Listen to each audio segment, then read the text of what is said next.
What if the night you heard a scream, one that didn't sound human, echo from the forest, the exact moment your best friend vanished? In the summer of 1989, Maggie did, and that night haunted her for the next 36 years. But here's the truth no one expected. Helen, the friend who disappeared, wasn't taken by a monster. She was saved by a towering, scarred creature deep in the woods. And now, decades later, that same creature is trying to reach Maggie. Again, guided by her late father's journal, he was a seasoned miner. Maggie began piecing together the signs. A crumpled Kit Kat wrapper weighed down by a stone, birch bark arrows pointing toward the stream, and 3 slow knocks echoing from the trees. Each clue pointed to a truth long buried by fear. What follows is a story that will show you how forest myths can be real, how trauma distorts memory, and how not everything enormous and unknown is a monster. Helen, long gone, once confided in her mother. She escaped the forest because she heard Maggie calling. The scarred being didn't hurt her. It fought to protect her. Years later, it returned a piece of her torn towel, as if to say, "Thank you." If you've ever feared what you couldn't understand, watch closely. Sometimes the ones who save us don't look human at all. That night, the lake never returned her voice. Maggie Rowan stood by the old wood stove, watching the flames flicker through the soot-streaked glass. The air was sharp with the scent of pine sap and charred resin, and somewhere in the room behind her, the bones of the old cabin creaked like a sleeper turning over in bed. Her hand hovered over the latch of the cedar chest that had belonged to her father, rough-grained, scarred from travel, the corners worn smooth from a life lived in the Upper Peninsula's timber camps. She hadn't opened it in years. Not since the accident. Outside, dusk curled its fingers around the last threads of daylight. The forest was holding its breath. Inside, Maggie exhaled slow and heavy, like someone about to say goodbye. The latch snapped open. The hinges groaned. The smell hit her first. Old smoke, mildew, dry paper, and something faintly metallic, like rusted tools after rain. Beneath a flannel work shirt and a half-cracked compass lay a small, leather-bound notebook. Her father's handwriting on the cover was still sharp. Shift notes. Rowan, 1989. She sat down at the table and opened it to a bookmarked page. 7/8/1989, 3:42 a.m. Heard something across the lake. Not a moose, not a bear. High-pitched, wrong. Logged at intersection 17B, route T. Look into it. Her eyes locked on the symbols. 17B, route T. A forestry code. She knew that forest, knew that bend, knew the sound he was describing. Or maybe she only thought she did. Either way, the memory had weight. The wind came up suddenly, pushing through the cracks in the window frame, rattling the tin kettle on the stovetop. Maggie glanced up. Something about the wind felt different, like it wasn't just wind anymore. The kind of feeling you can't explain, just feel in your spine. Then came the sound. Knock. A pause. Knock, knock. She froze. Not loud, not near, but real. It came from the woods. Not the front porch. Not the roof. Deeper.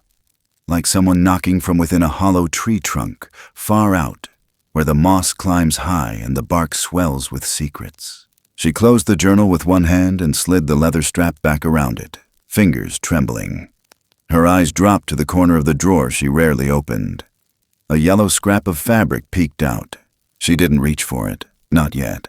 Instead, she rose, walked across the room to the coat hooks. Her boots waited beneath them, mud-crusted, still smelling faintly of the iron mine that took her husband 6 years ago. She pulled them on, one at a time. Then her coat. Then the scarf she hadn't worn since Helen disappeared. Helen. She hadn't spoken the name aloud in more than a decade. Not since the day the search ended and the silence began. Her eyes flicked to the photograph shelf above the stove. A framed image of her and her late husband at Copper Peak, smiling through a snowstorm. a photo of her father beside the mine shaft's old mechanical lift. And next to it, a picture of her and Helen, arms looped, faces full of sun and sugar and July. But the frame had shifted. The right edge hung slightly askew. She leaned in. Behind the glass, the corner of the photo was missing, torn away, as if time itself had bitten into it. Only Maggie remained in the shot now. Helen was a ghost of memory, a shadow in the empty space. A cold knot formed in her stomach. Back at the drawer, she pulled it open gently.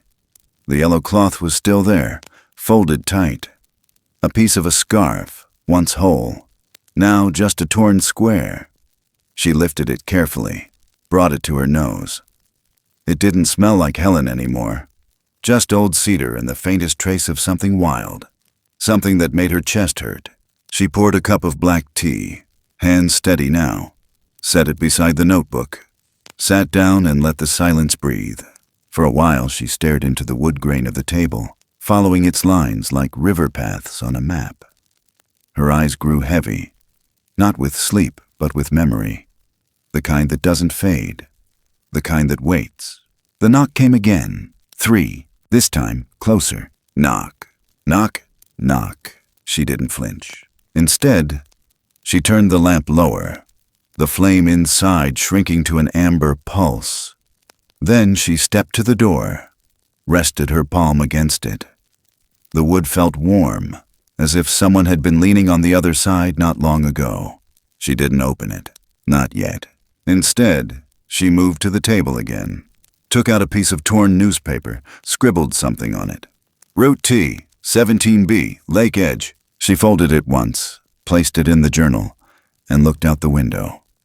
Nothing moved in the dark, but she knew she was not alone. Outside, the forest shifted in windless silence. Pines swayed without breeze. Somewhere down the slope toward the water, a birch groaned low against its own weight, the sound like a breath trying to form words. The fire in the stove gave one last crack before settling into coals. Maggie pulled her coat tighter, scarf across her collarbone, journal tucked beneath one arm. She blew out the lamp, let the dark fill the corners of the room. On the table, the yellow cloth lay like a fallen leaf, soft and still. She stepped onto the porch. The night pressed close, wet and earthy, filled with the smell of fallen pine needles and distant decay. Her boots thudded quietly on the worn wood planks. From the tree line, not 50 yards out, came the sound again. 3 knocks, measured, gentle. Not a threat, a call, and something else, something even older than fear or grief. A promise. She didn't speak, just stood there, watching the shadows sway, her breath rising in clouds against the cold air. Somewhere behind her, a kettle clicked. The wind paused. The lake held still. Her hand touched the railing. The wood was damp. Beneath her thumb, someone had carved something fresh. 3 tiny notches, triangular, uneven, like a code. Like someone trying to say, I remember. The forest gave nothing back. But Maggie had made her choice. She stepped off the porch and walked into the dark, not to chase, not to run, but to listen. And the forest, for the first time in a long while, opened wide to let her in. From behind, the door creaked slowly closed. The journal lay open now. The page still marked, 7/8/1989, 3:42 a.m., heard something across the lake. Logged at intersection 17B, Route T, look into it. And just before the final breath of night folded over Ironwood like a shroud, one last knock came from deep within the trees. Knock, knock, knock, and then silence. Summer had the color of sun-warmed wood and sugared breath, and the days ran slow like syrup on a plate. That July in 1989, the air around Lake Gogabik hummed with life. Cicadas stitched the silence with sound. The breeze off the lake smelled like wet rocks and forgotten rain, and every shadow held the lazy gold of a late afternoon. Maggie was 17, and the road beneath her tires cracked and popped as she pedaled. Her bike wobbled slightly under the weight of her beach bag, looped crooked across one shoulder. The gravel flung up tiny dust clouds as she veered left toward the bait and tackle shop near the marina. Helen rode ahead, her yellow scarf trailing behind her like a bright ribbon unraveling in the wind. They weren't talking, but they didn't need to. Their friendship was the kind that filled in the quiet with history. They had grown up beside each other like trees that leaned into one another during storms. Maggie knew the sound of Helen's laugh before it escaped her mouth, knew how she twirled that scarf between her fingers when she was nervous, knew the look she got when she was about to ask for something she knew she shouldn't. The bell on the shop door jingled sharp and cheerful as they stepped inside, the smell of bubble gum and live bait thick in the air. The counter guy, a college dropout with too much stubble and not enough interest, nodded but didn't look up from his comic book. Helen leaned into the cooler, pulled out 2 ice creams and a Kit Kat. "You get the spoons?" Maggie handed her one, took the other. They paid with change scraped from denim pockets, the coins warm from the sun. Outside, they perched on the edge of the dock, feet dangling just above the waterline. Boats clinked lazily in the slips. Somewhere far off, a dog barked once and was gone. "You ever think," Helen said, licking her ice cream slow, "that this might be the last summer like this?" Maggie snorted. "You said that last year. I mean it this time." Helen stared out across the lake, eyes hidden behind scratched sunglasses. Maggie didn't answer. She let her spoon dig into the soft top of her dessert, the cold sugar making her teeth ache in a good way. After a while, Helen wiped her fingers on her jeans and stood. "I gotta pee," she said. "Gonna head up into the trees for a sec." "Take the trail by the sign," Maggie said. "Don't go all Blair Witch on me." Helen grinned over her shoulder. "You'd miss me." "Sure," Maggie said, "but not the way you hog the blanket." Helen flipped her off playfully and disappeared past the signpost at the trailhead. Her scarf flared once in the sunlight, then was gone. Maggie stayed behind, eyes drifting, the hum of insects lulling her into a daze. The ice cream melted faster now, dripping sticky down her wrist. She wiped it absently on a napkin and glanced at the trees. Helen was taking a while. She checked her watch. 10 minutes. She tapped her spoon against the cup. The sound was tinny, hollow. 15 minutes. Maggie stood, tossed the empty cup into the wire trash bin near the edge of the dock. The wind shifted. A new scent crept in. Wet earth, bitter pine, and something faintly sour. "Like an animal's den," she called out once.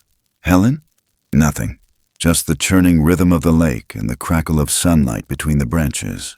She stepped up the path, past the signpost, deeper into the green.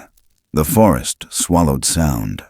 Every footstep felt louder than it should, crunching over pine needles and dry grass. The air grew still.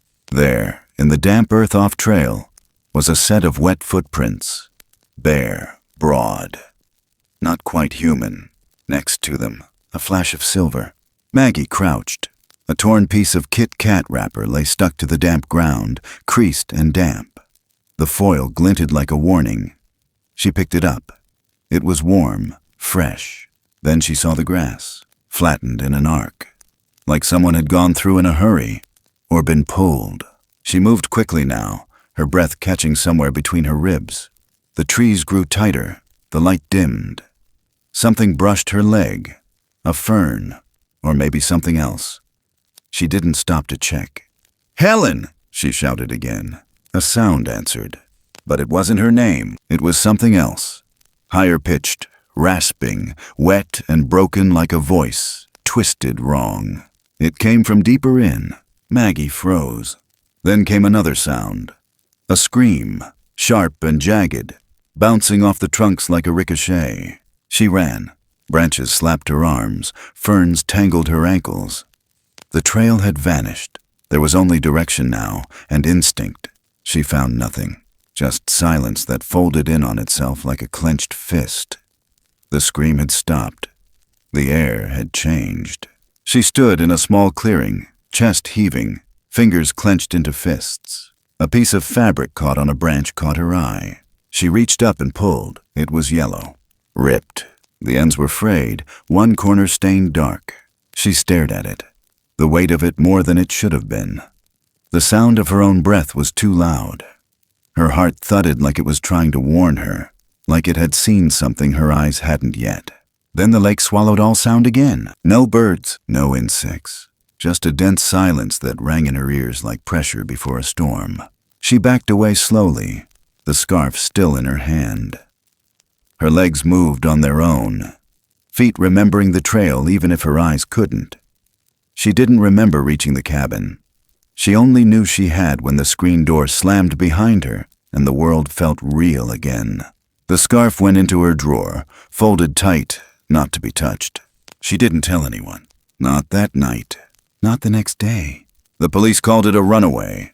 The town whispered what towns whisper when girls disappear in places with more trees than people. But Maggie knew. She knew because she had heard it. That sound, that scream, that voice, wrong and raw, and not meant to be heard by ears used to human sorrow. She knew because she had found the Kit Kat wrapper, ripped and twisted like it had been clutched too hard. She knew because the grass wasn't trampled. It was bent in a pattern, arced, clean. And she knew because of the scarf. It still smelled faintly like shampoo and lake water and something else now. Something wild. Years would pass, people would move, names would fade. But Maggie would remember the scream. And in that scream, something had been lost. But something else had started watching. The trees looked different after sunset. What was green and golden in daylight had turned to smears of deep gray, like something heavy had fallen across the forest and refused to lift. Maggie clutched the kitchen knife in her right hand and the whistle in her left. Her boots sank into the carpet of wet leaves with a squelch that made her jaw clench. The flashlight was in her backpack, but she didn't pull it out. Somehow, turning on a light felt like asking to be seen. The trail was barely a trail now. Shadows curled low against the ground, and the canopy above blocked what little light remained. Every branch seemed to reach. Every movement felt watched.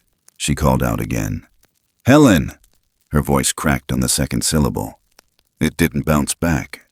The trees didn't echo. They swallowed. The air had changed. It was the smell that told her.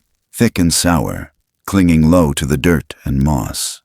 A musky, acidic scent that didn't belong to any deer or bear she'd ever known. It didn't even feel alive. It felt old. A smell from deeper in the earth, like rotting bark and turned soil. She froze, her breath catching halfway to her lungs. She knew that smell. She'd smelled it before. Just a whiff. On the back of Helen's denim jacket, the day before they'd left for the lake. Helen had gone on a solo walk in the woods near her house. She came back pale, quiet, the yellow scarf bunched tight in her fist. Now that same scent was swirling between the trees again, thicker, closer. It clung to Maggie's tongue like oil. She pushed forward. The trees grew tighter. The path faded completely, and only the broken memory of where Helen had gone guided her steps. She followed the imprint of the grass, flattened, torn. There was a rhythm to the crushed ferns, as if something big had passed through, dragging something behind it. Maggie's throat dried. The yellow. She spotted it 10 feet ahead, half caught on the jagged limb of a fallen spruce. She moved carefully, stepping over roots, under a branch that snapped at her coat sleeve. Her hand reached out, fingers brushing the fabric. Damp, cold. Not a full scarf, just a piece. Torn, ragged at the edges, stained dark at one corner. Still warm. Her stomach dropped. The knife wobbled in her grip, and she clenched harder, but her palm was slick with sweat. A sudden knock echoed in the trees. Not close, not far. 3 beats. Knock, knock, knock. They didn't sound like footsteps. They didn't sound like anything trying to hide. It was deliberate. It was rhythm. Maggie's lungs forgot what to do. Her body stood still, but her mind was running, tripping through every horror story she'd ever heard whispered at sleepovers, every late-night special about cryptids and missing hikers and things that didn't leave footprints. Except she had found footprints. She just hadn't wanted to admit it. There was a sound behind her, a thump, low and soft, like something shifting its weight. She didn't turn, didn't breathe. The forest had gone silent. The kind of silence that doesn't exist unless something's watching. Cicadas, birds, frogs. Gone. Even the wind had stopped moving. The trees stood frozen, as if waiting for her to choose. She dropped to her knees, pretending to tie her boot. Really, she just needed to hide the shaking in her legs. Her fingers brushed a patch of moss. It was flattened in a perfect oval, not trampled, not stepped on, pressed, like a knee or a hand. Her heart thudded against her ribs like it wanted to climb out. She stood slowly, her legs leaden, each breath thick with cold, damp air. Her grip on the knife was useless. It felt like a toy, like an insult. The musky scent surged again, stronger, almost sour-sweet now, like meat left too long in a sunless place. It hit her throat, made her gag. She stumbled back, caught herself on a branch, and scraped her palm open. Blood welled up immediately. Bright red. The kind that draws flies. Or worse. She didn't run. She backed away, each step slow, eyes on the path ahead, or what she hoped was still a path. Then a sound. A breath. Not hers. Low, animal or not. She turned sharply. Nothing. The branches behind her swayed, but there was no wind. Her hand trembled. The knife slipped from her fingers, landing blade down into the soil with a dull thunk. She didn't reach for it. Her breath came in short, dry gasps. Her eyes stung. She turned and ran. Branches clawed at her sleeves. Ferns whipped her legs. Thorns scraped her calves. But she didn't stop. Her lungs burned. Her ears roared. She didn't dare look back. Not even when something cracked behind her, heavy and fast. She didn't stop until the cabin lights broke through the trees like a second sunrise. She burst through the door, slammed it shut, and pressed her back against it like she could keep the forest out just by breathing hard enough. The world inside was warm and still. The air smelled like dust and old wood, and something faintly sweet. Jasmine tea from the night before. Her knees buckled, and she slid to the floor. She didn't cry, but her hands wouldn't stop shaking. She opened the drawer near the kitchen, pulled out a small notebook, the one Helen had doodled in during class, the one with hearts and stars and the names of places they'd wanted to go after graduation. She flipped it open and tucked the yellow fabric between the pages, sealing it shut like a prayer. She didn't talk about the scream she'd heard in the woods.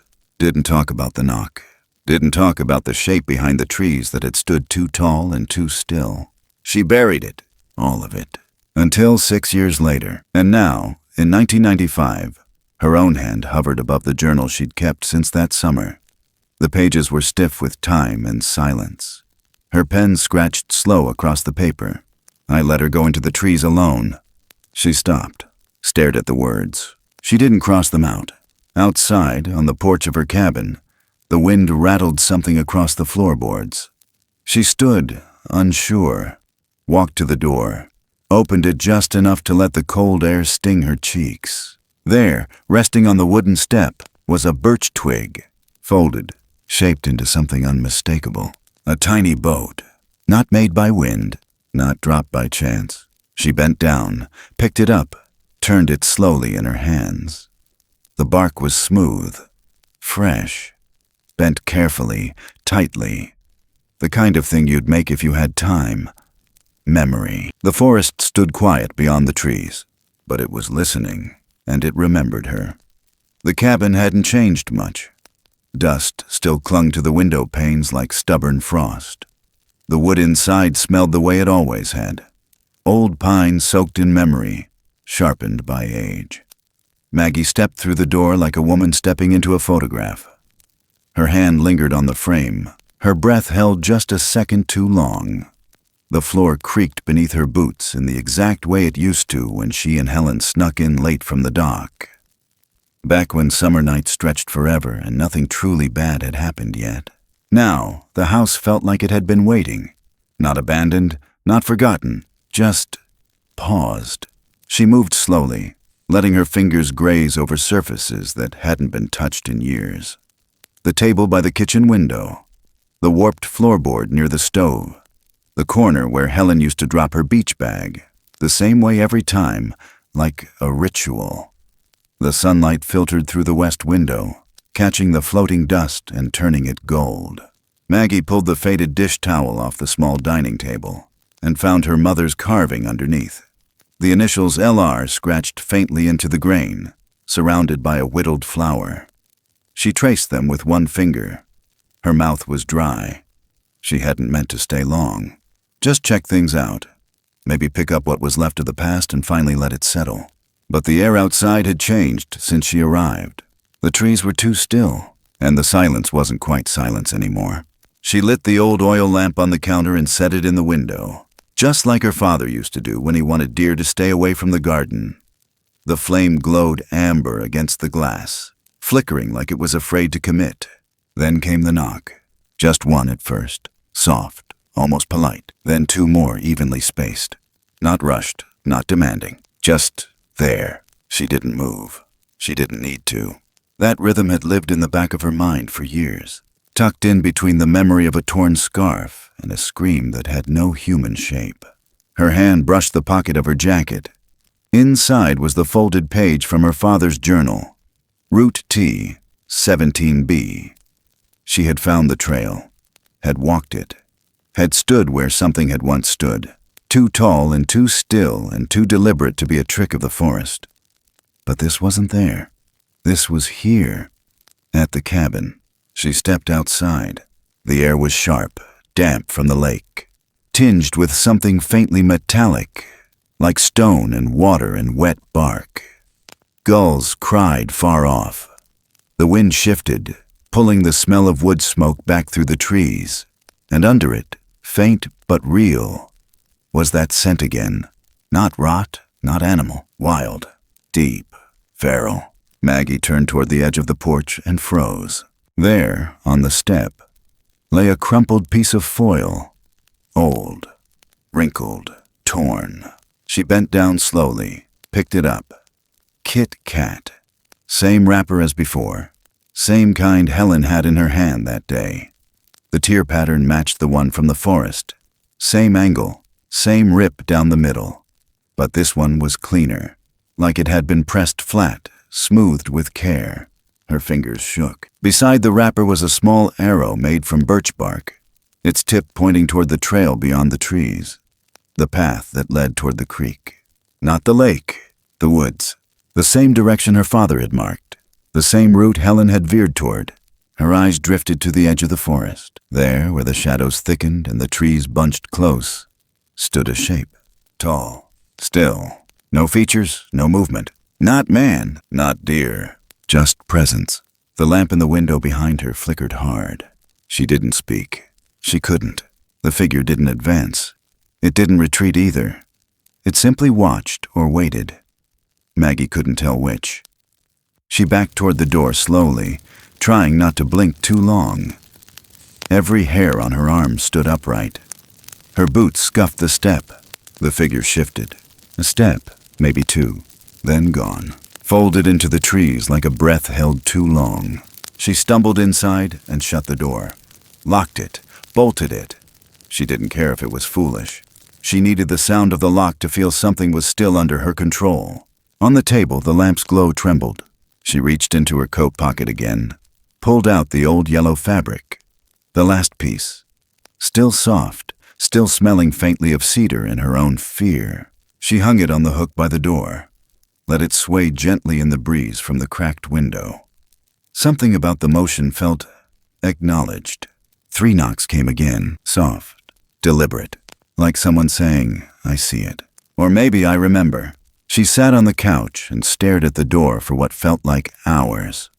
The wind whispered through the eaves. The wood popped in the stove.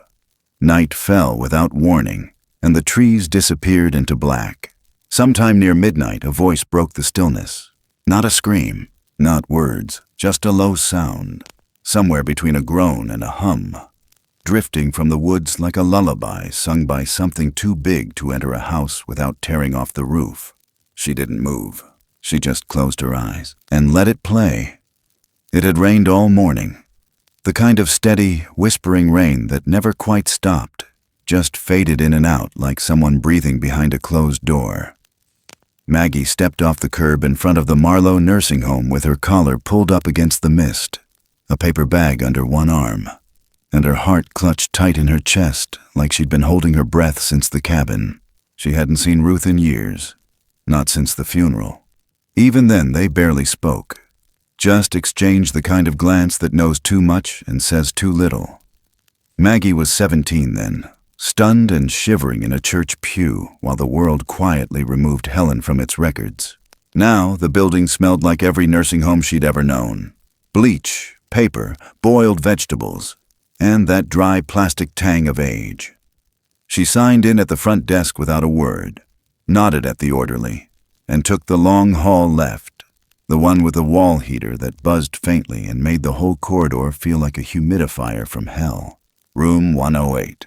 She stood in the doorway for a second, watching Ruth through the frame like a scene behind glass. Her hair had thinned to a silver halo, her shoulders curved in like someone forever bracing for bad news. But her eyes hadn't dulled. Not even a little. Ruth looked up. Maggie Rowan. There was no smile, no blame, just fact, spoken like a line already rehearsed. Maggie stepped inside. Brought you something. Ruth nodded to the chair across from her. Her hands rested in her lap, a small wooden rosary laced through her fingers. The beads were worn to a shine, the crucifix dangling like it didn't quite belong. I've been expecting you, Ruth said, voice low and clear, like the rain outside. Sooner or later, Maggie sat. I should have come sooner. I wouldn't have been ready. The room ticked with the sound of a wall clock. Somewhere beyond the window, tires hissed across wet pavement. Maggie cleared her throat. I need to ask about Helen. She's gone, Ruth said simply. Always has been. No, she wasn't. That stopped the air between them. Ruth blinked. Once. Slow. Then she leaned back. The mattress creaked. So you saw the scarf? Maggie nodded. And the boat. Ruth didn't react. Then you already know. I need to hear it anyway. Ruth looked down at her rosary, thumbed one bead gently. Then she spoke. They brought her back, she said. Or one of them did. What? That night, the clinic called me. Said a girl had shown up barefoot and shaking, dirt up her legs and blood in her hair. Wouldn't talk, wouldn't meet their eyes. They recognized her from school. Called me in. Ruth paused. Her voice thinned. She didn't cry. She just kept holding her arms like something was missing, and her jacket smelled. Not like the woods. Like something deeper, older.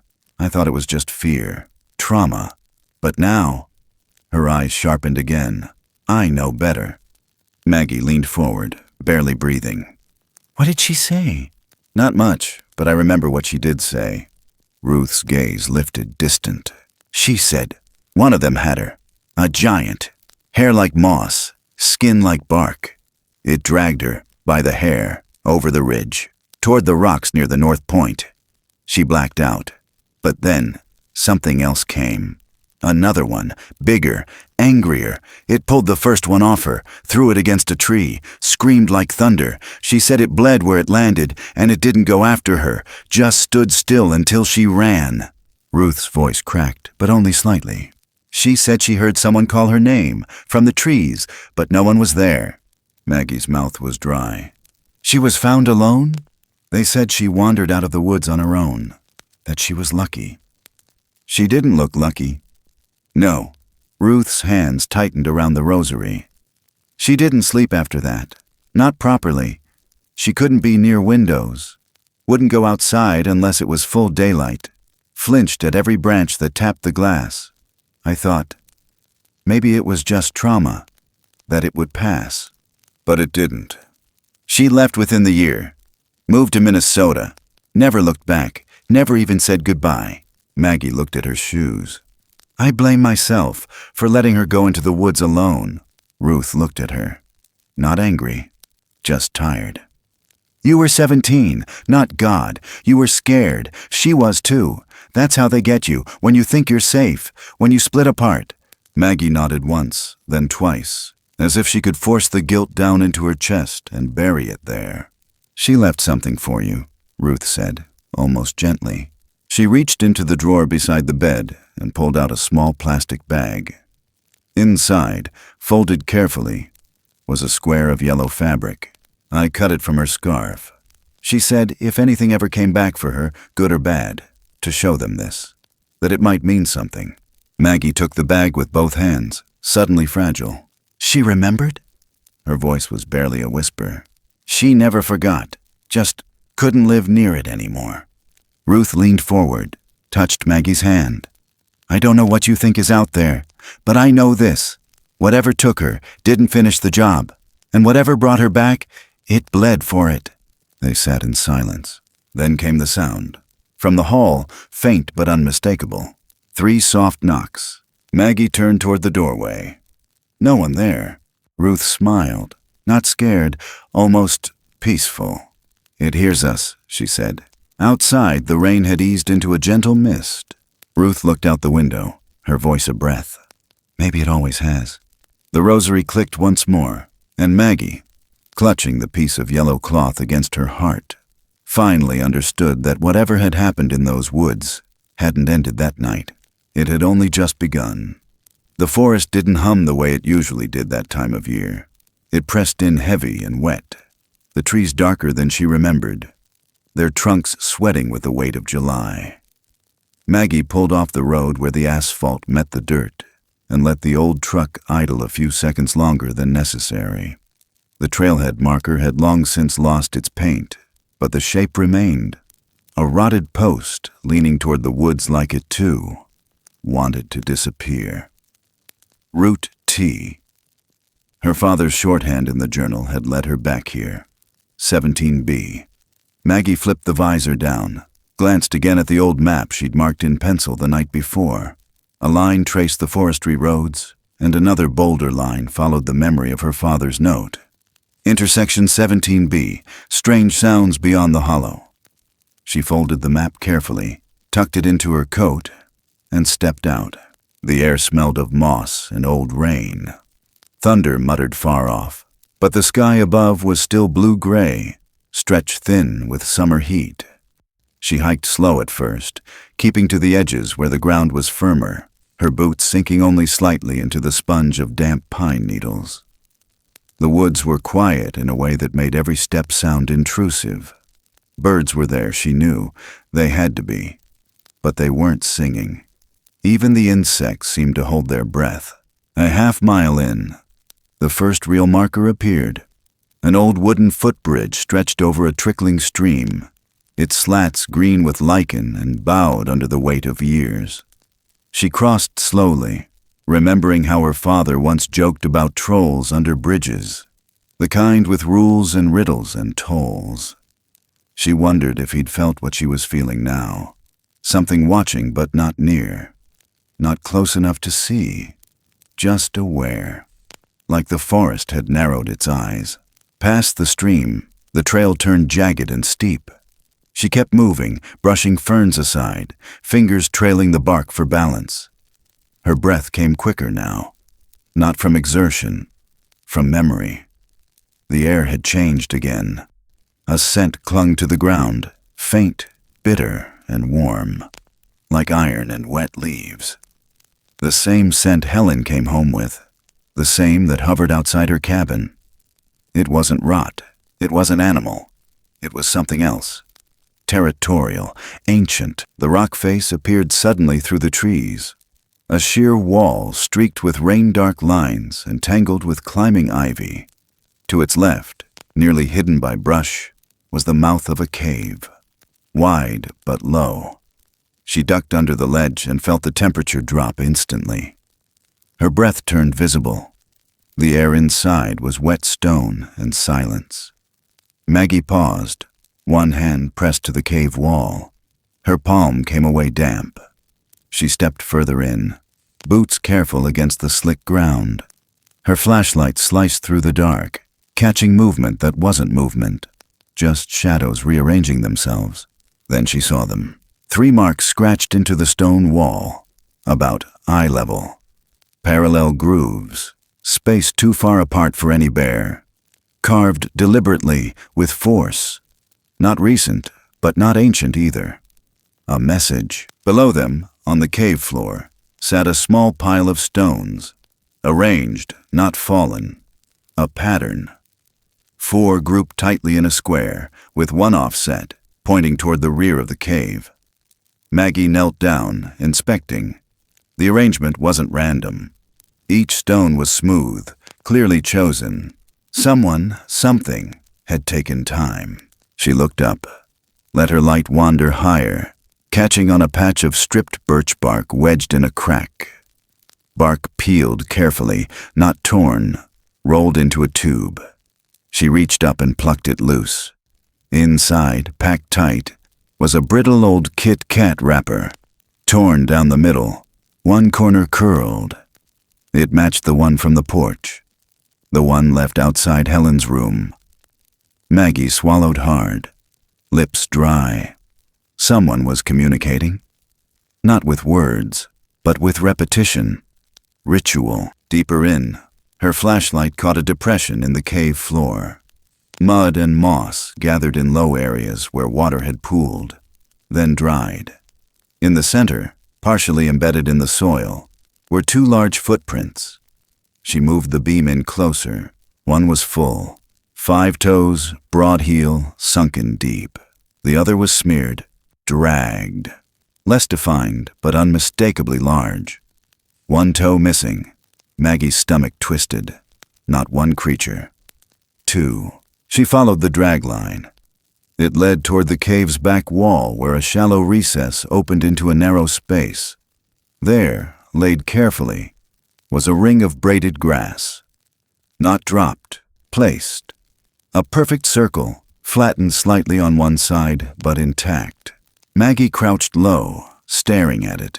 It looked almost like a child's wreath, the kind kids make on summer walks, fingers sticky with sap. But this wasn't play. This was offering, exchange. She didn't touch it. Behind her, the cave sighed. Not air, not pressure, just sound filtered through stone. Then, from deeper still, came the growl. It wasn't sharp. It wasn't rage. It was wounded. Low. Rattling. Followed by a sound that wasn't quite a voice, but close. Like something trying to remember how to scream. The kind of sound that crawls down your spine before your mind can name it. Maggie didn't run. She stood. Slowly. Turned her body toward the sound and lowered her flashlight. She bowed her head. Not out of fear, out of respect. The sound quieted.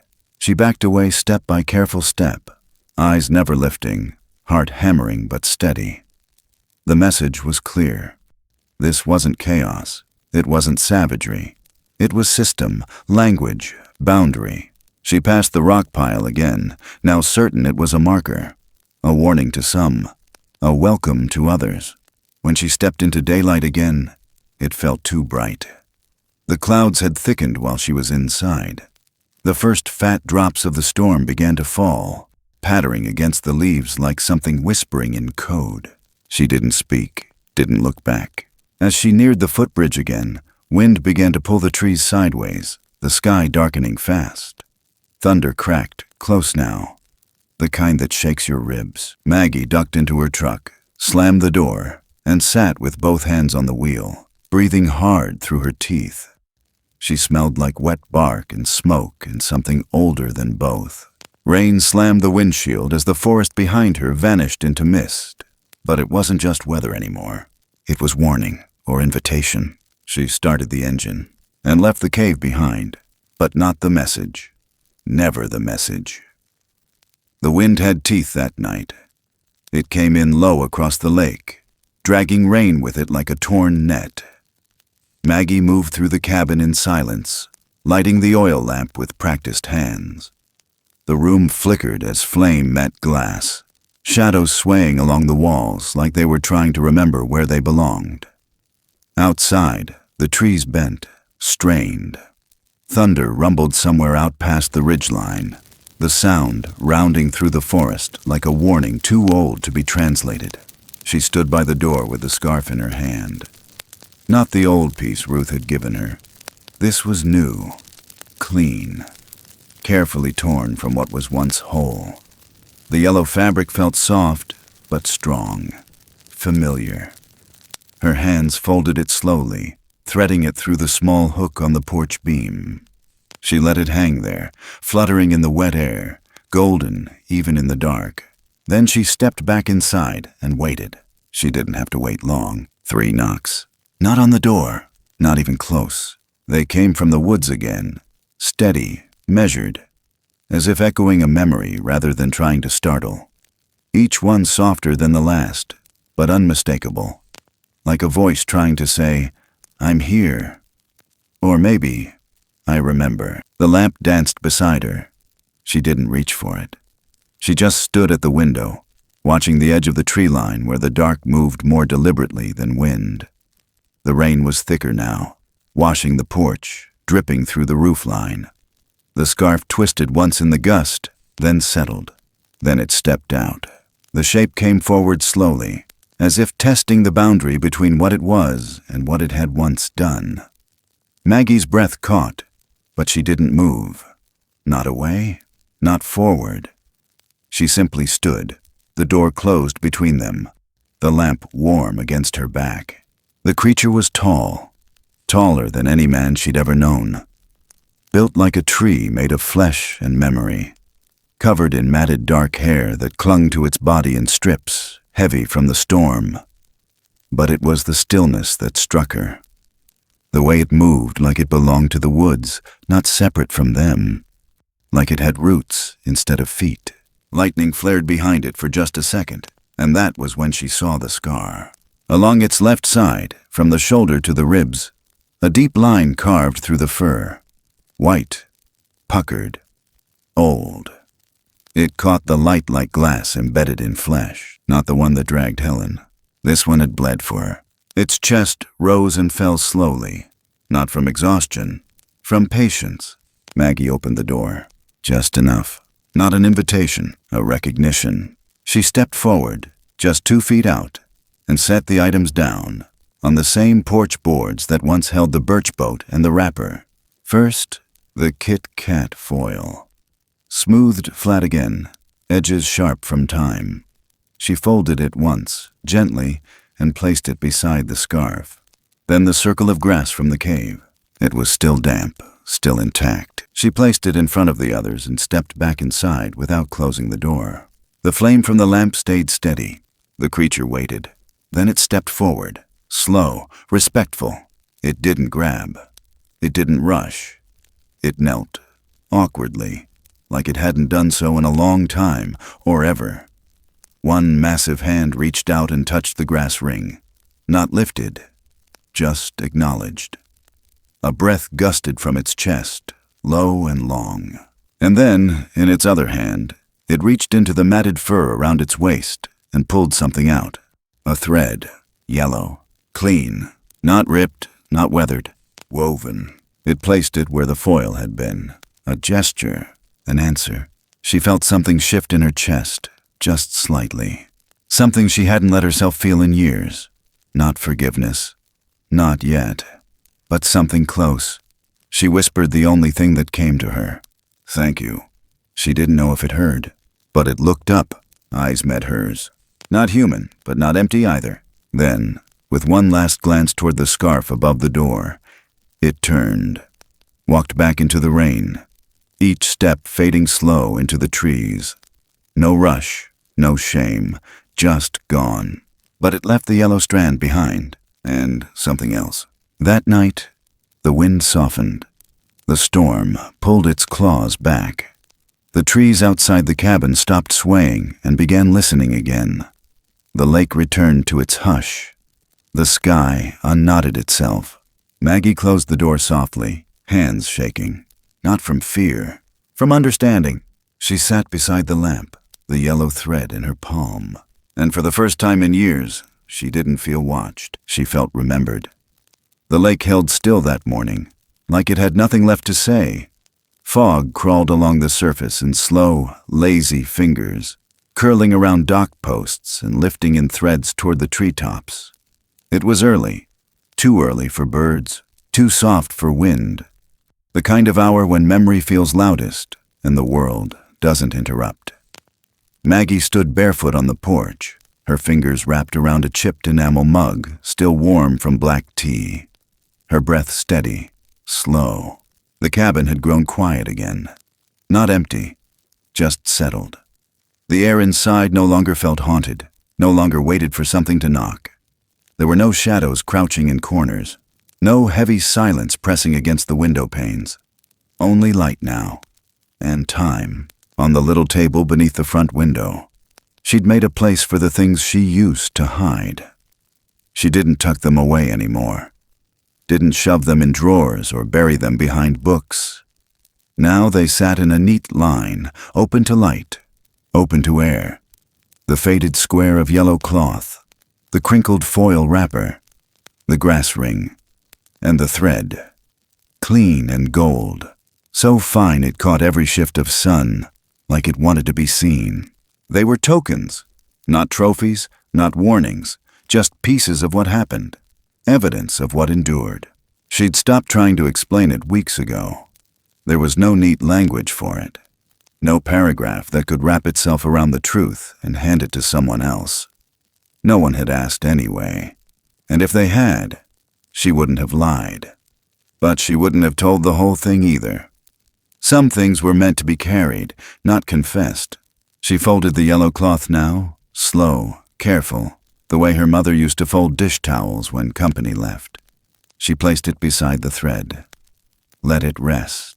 Then she rolled out the old map her father once used, the one he'd scribbled notes on in pencil so hard it left grooves. Maggie traced the route with her finger. Route T. 17B. The cave. She took a pen, uncapped it, and wrote in the corner, "Do not disturb. Listen only." She folded the map again, set it atop the memory table, next to the rest. Outside, the mist was lifting. The sky began to change color, slow and gentle, a pale pink stretching like breath across the treetops. She stepped into her boots without lacing them, then moved to the porch railing and tapped 3 times. Not loud, not urgent, just enough. Then she waited. It came faint, far off, but real. 3 knocks. No echo, no trick of sound, just confirmation. And with that, she smiled. Small, quiet. She didn't speak. Words weren't needed, not anymore. She moved back inside, left the door open. Not wide, just a sliver. Enough. The lake shimmered now. The trees swayed slightly in the breeze. Birds started to stir. A loon called from somewhere upriver. And beneath it all, something deeper, slower, older moved with it. Never seen, never caught, but still there. Maggie placed her palm flat against the door frame and whispered, "Not a prayer, not a goodbye. Just still here." The air didn't answer, but it didn't have to. Forgiveness wasn't forgetting. It wasn't pretending it didn't hurt. It was just shifting the weight, carrying it differently, setting it down when the time came, letting it breathe, letting it be seen.